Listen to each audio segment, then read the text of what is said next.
बाप की जगह माँ ले सकती है, माँ की जगह बाप ले नहीं सकता, ले नहीं सकता।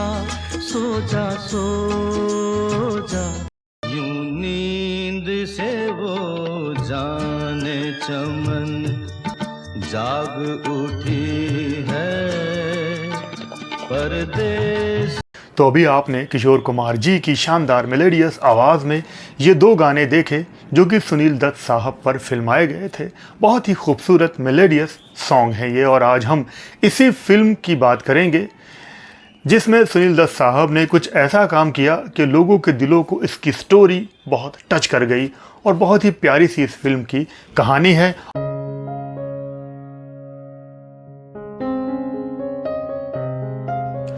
अगर तुम सूरज की तरह चमकना चाहते हो तो सूरज की तरह जलना सीखो। ये बात एकदम फिट बैठती है सुनील दत्त साहब पर, और उन्होंने हिंदी सिनेमा में बहुत बड़ा योगदान दिया, बहुत अच्छे काम किए और लोगों के दिलों में अपनी एक अलग ही जगह बनाई।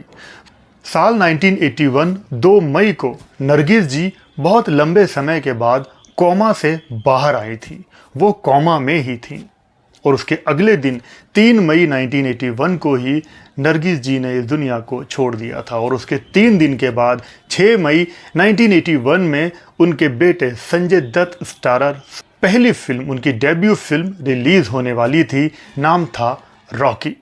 दोस्तों को सलाम, दुश्मनों को सलाम, ये रॉकी मेरा नाम। नरगिस दत्त ये सब नहीं देख पाई और इस दुनिया से अलविदा कह दिया। जाहिर सी बात है, सब बहुत दुखी थे। खुद सुनील दत्त साहब भी बहुत दुखी थे इस हादसे से, और वो उनके दिमाग में यही चल रहा था कि वो कैंसर को लेकर कोई फिल्म बनाएं। और उसके बाद उन्होंने फिल्म दर्द का रिश्ता इस नाम की एक फिल्म शुरू की। इस फिल्म को उन्होंने ही डायरेक्ट भी किया, फिल्म को पूरा कंप्लीट किया। इसमें संगीत था राहुल देव बर्मन जी का, और इसके गीत लिखे थे आनंद बख्शी साहब ने। फिल्म की पूरी कहानी कैंसर के मरीजों को ध्यान में रखकर ही बनाई गई थी। फिल्म की स्टार्टिंग होती है कि सुनील दत्त और उनकी वाइफ स्मिता पाटिल न्यूयॉर्क में एक कैंसर हॉस्पिटल में हैं, और वहां पर कैंसर मरीजों का इलाज करने की कोशिश करते हैं। लेकिन तभी सुनील दत्त को किसी काम से हिंदुस्तान आना पड़ता है, और वो अपने देश की मोहब्बत में इतना खो जाते हैं कि वो न्यूयॉर्क छोड़ने का फैसला कर लेते हैं। बात क्या है, बुलावा आ गया है। अरे भाई, अपने देश से बुलावा, अपने वतन से बुलावा। ये देखो, डिपार्टमेंट ऑफ सर्जरी। अब बोरिया बिस्तर बांधो और घर चलें। ये देखो, मैंने एयरलाइंस वालों को 2 टिकटों।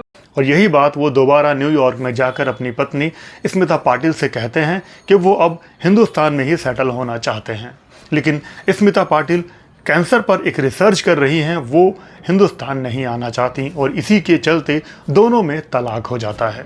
It is better that you divorce her and go. जैसे तुम्हारा एक ड्रीम है ना, हिंदुस्तान वापस जाके वहां के मरीजों का इलाज करना, और तुम्हारी तरह मेरा भी एक मिशन है। ब्लड कैंसर से मेरी अपनी लड़ाई चल रही है। सुनील दत्त न्यूयॉर्क से हिंदुस्तान आ जाते हैं और एक हॉस्पिटल में जॉब कर लेते हैं। लेकिन स्मिता पाटिल न्यूयॉर्क में ही रहकर कैंसर पर स्टडी करती रहती है, रिसर्च करती रहती हैं। हिंदुस्तान में सुनील दत्त के साथ कुछ हालात ऐसे बनते हैं कि उनको शादी करनी पड़ती है, और ये शादी होती है रीना रॉय से। हाँ कह दो डॉक्टर, हाँ कह दो डॉक्टर, हाँ कह दो।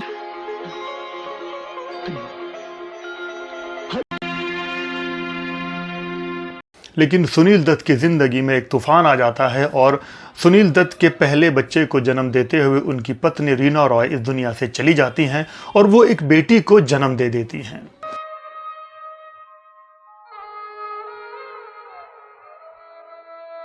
सुनील दत्त की इस बेटी का किरदार निभाया था खुशबू ने, और बहुत मासूमियत से इस किरदार को निभाया गया था।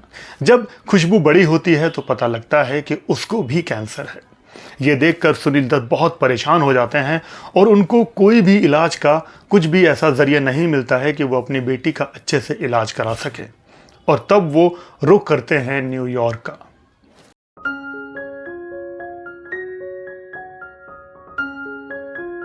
जब सुनील दत्त अपनी बेटी को लेकर न्यूयॉर्क जाते हैं तो वहाँ पर उनकी मुलाकात होती है उनकी पुरानी पत्नी स्मिता पाटिल से।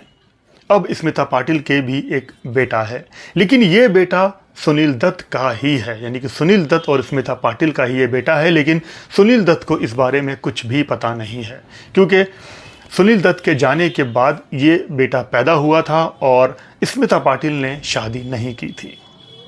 इंडिया तो फैंटास्टिक कंट्री होगा।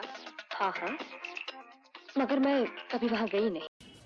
फिर सिचुएशन ऐसी बनती है कि सुनील दत्त की बेटी की जान बचाने के लिए उसको ज़रूरत है बोन मैरो ट्रांसप्लांटेशन की, और तब सुनील दत्त और स्मिता पाटिल का बेटा न्यूयॉर्क में अपना बोन मैरो देता है सुनील दत्त की बेटी को। ये ऑपरेशन सक्सेसफुल हो जाता है और बोन मैरो अच्छे से ट्रांसप्लांट हो जाने के बाद सुनील दत्त की बेटी की जान बच जाती है।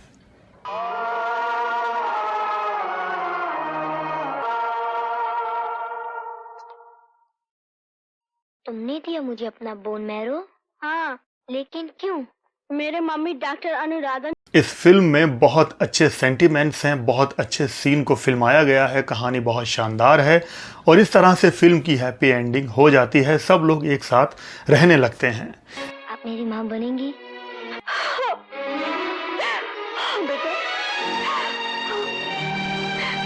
जब ये फिल्म बनकर तैयार हुई थी तब सेंसर बोर्ड ने इस फिल्म को क्यू का सर्टिफिकेट दिया था। क्यू यानी कि क्वालिटी फिल्म, और वाकई में ये एक क्वालिटी फिल्म थी। इस फिल्म से जो भी कमाई की गई थी उसका सारा पैसा कैंसर पीड़ित पेशेंट मरीजों को और जो लोग पैदाइशी अपंग होते हैं उनमें इसका सारा पैसा डिस्ट्रीब्यूट कर दिया गया था। और ये एक बहुत बड़ी पहल थी सुनील दत्त साहब की, जो बहुत सारी ज़िंदगियां बचाने में काम आई थी। तो आज मुझे लगा ये वीडियो आपके साथ शेयर करना चाहिए। अगर बात पसंद आई हो तो वीडियो को लाइक शेयर करना, इस चैनल पे नए हो तो सब्सक्राइब करना। आप लोग अपना ख्याल रखिए और देखते रहिए रेट्रो शोवेज।